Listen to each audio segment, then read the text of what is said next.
Let's enter into the first sutra. First sutra is about ahimsa.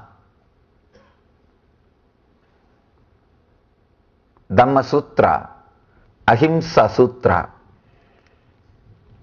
Dhammo Mangalamukitam Ahimsa Sanchamotavo Devavi Tam Tamassanti Jasadamme Sayamano. Beautiful. It's not actually Sanskrit. It was the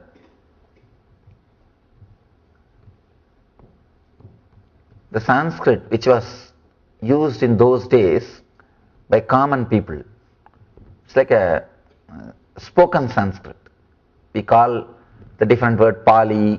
All these words are used to name this language. There are a few more names, but this is not Sanskrit. It's a common man's language. Sanskrit was used only by Pandits. Buddha and Mahavir, both of them used the language used by common people. They wanted to reach common people. They wanted to express the truth. See, they are not interested in showing themselves as a great people. They are interested only in the truth. So they have worked towards reaching the truth to more and more people. Let me give the translation. What's the most superior dharma? Ahimsa is the most superior dharma. A person who has established himself in ahimsa, even the devatas salute him.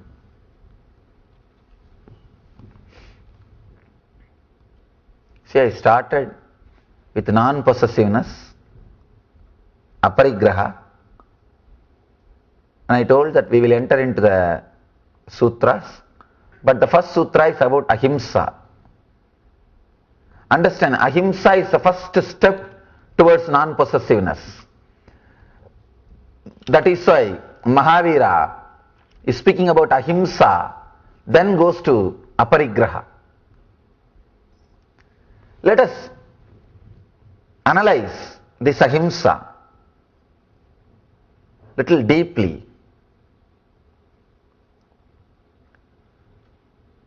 He is saying ahimsa sanjamotavo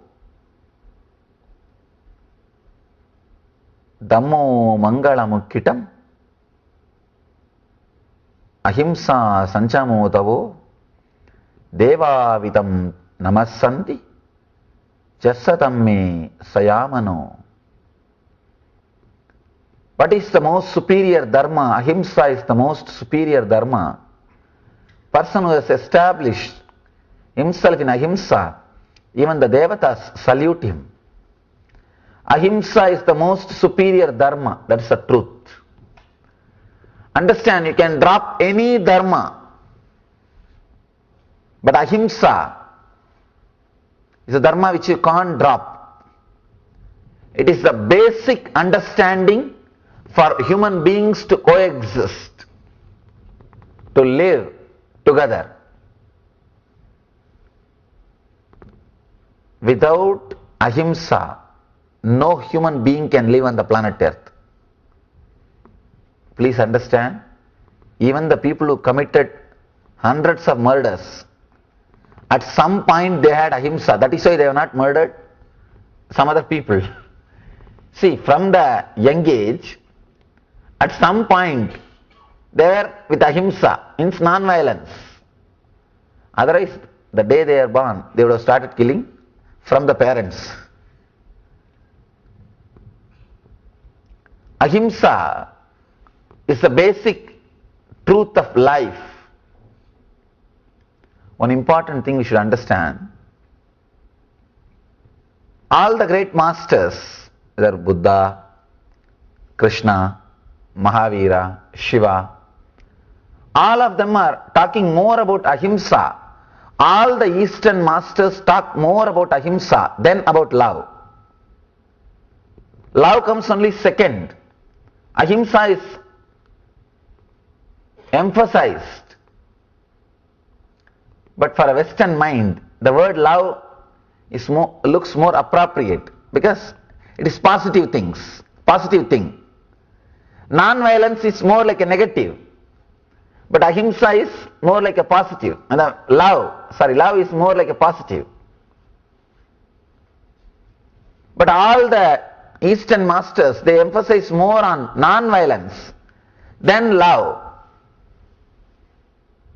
Because in love, slowly you become aggressive. Not only that, when you say I love you, you give some promise to the other person.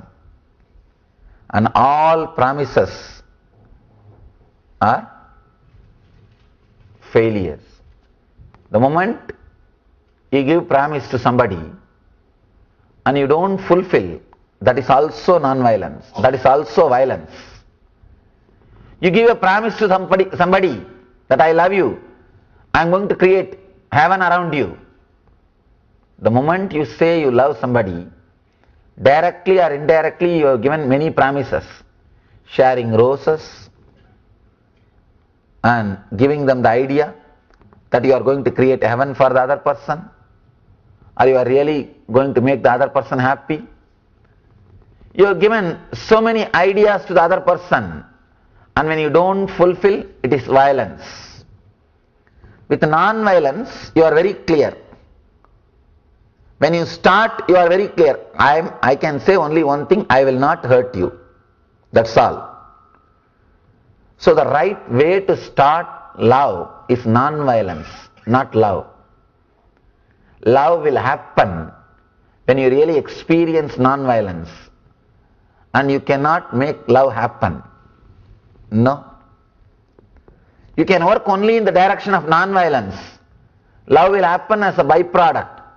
If you try to work directly in the line of love, you will mess up. And you will end up creating troubles for you and for the other. Non-violence, ahimsa, such a powerful dharma. I always tell people, even in my ashram, see, there is nothing, no rule which will take you away from enlightenment. To tell you honestly, even all so-called morality, everything is only a social rule. There is only one dharma, one rule which is directly connected to consciousness. Understand? All dharmas are based on conscience.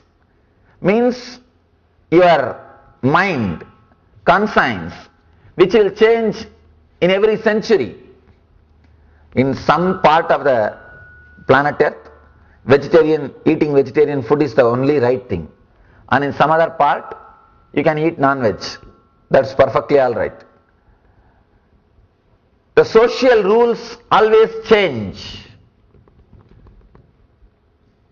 Morality has no solid base on consciousness. There is no dharma which is directly connected to consciousness. All dharma, all morality is related only to your conscience. Means the society. If you change the place where you live, the morality changes. It is just like a constitution of every country, law. It is just a social law. But there is one dharma, one truth, which is directly related to consciousness, which is universal. That is ahimsa. That is why we say ahimsa paramo dharmaha.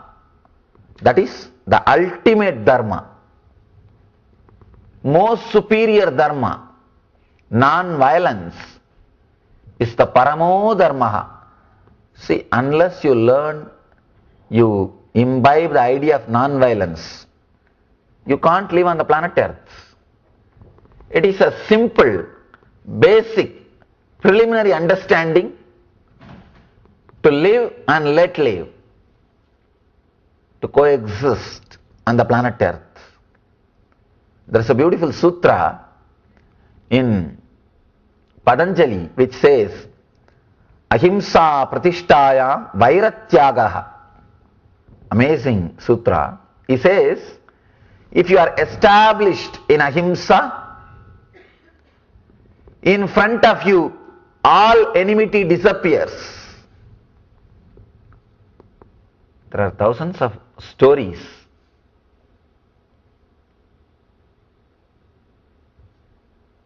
Animals or people dropping their negativity and enmity in front of enlightened masters. Thousands of stories. In Buddha's life, we can say so many stories. There was a mad elephant sent to kill Buddha by one of the Buddha's cousin. And when the elephant came in front of Buddha, it just stopped and bowed to Buddha and did pradakshina and went away. The other day I was reading an article.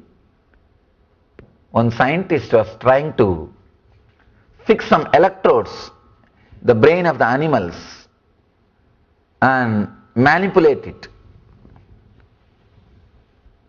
There is a beautiful article, I was reading about it. He activated an electrode which creates anger, and the bull became mad. And after a few minutes, when it was about to jump on him, he just activated another electrode and the bull becomes just silent and sat.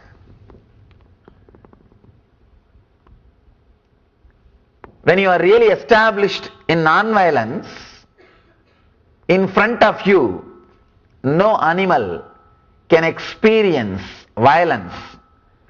The brain part which aggravates anger or violence simply disappears. It stops working in front of you.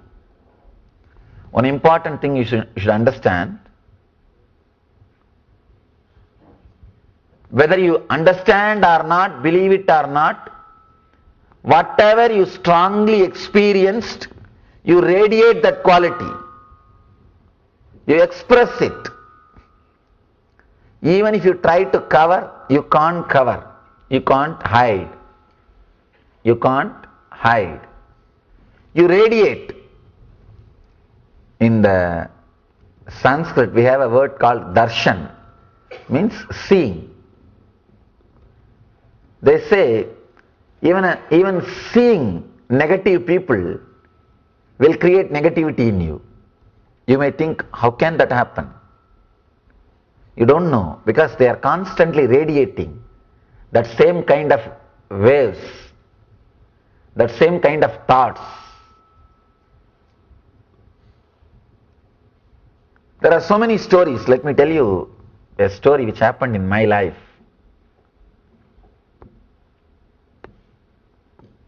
I was staying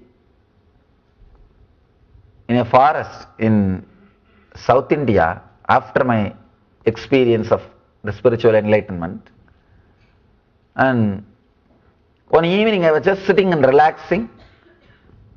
There was no thought, just deep silence. It was a forest and a small hillock was there. I was sitting near that hillock, forest, just a complete silence.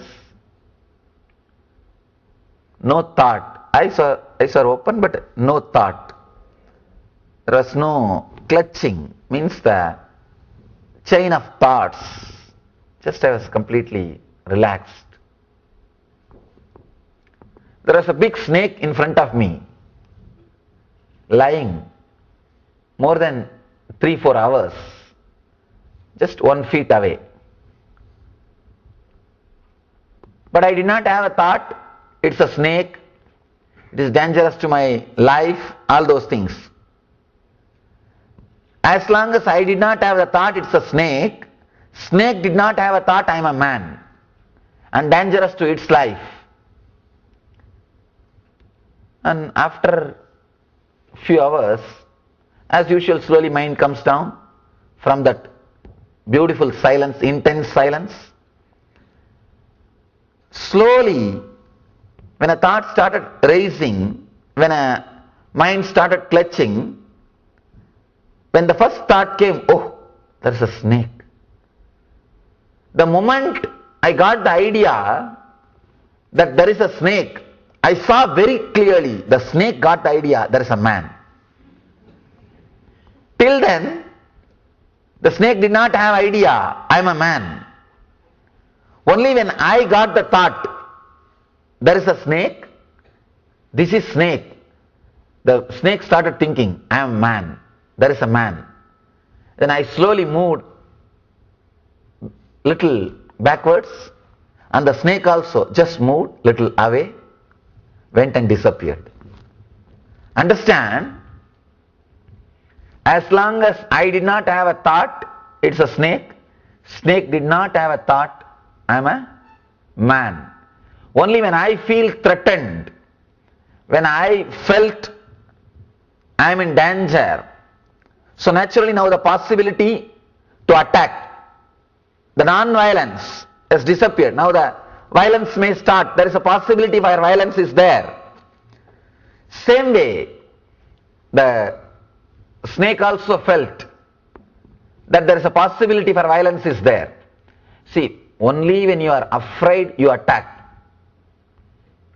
Be very clear. All the people who think they are great warriors, they are all cowards. Only cowards attack. Mahavira never attacks. Mahavira means the ultimate warrior. He never attacks. If you are attacking the other person, you are afraid that he may kill you. You want to kill him before he kills you, that's all. See, all the wars are created only by cowards, not by courageous people. Just they want to kill the other person before they are killed, that's all. That is the truth. That is the truth. Even in your life, be very clear. If you are threatened by somebody, sit and analyze. That person must be feeling threatened by you. And try to sort out that issue. You will never be disturbed. Whenever people come to me and say, I am threatened, I am in danger, I tell them, no, wait. Just see. You must be threatening the other person in some way, directly or indirectly. Find out and remove the fear from him.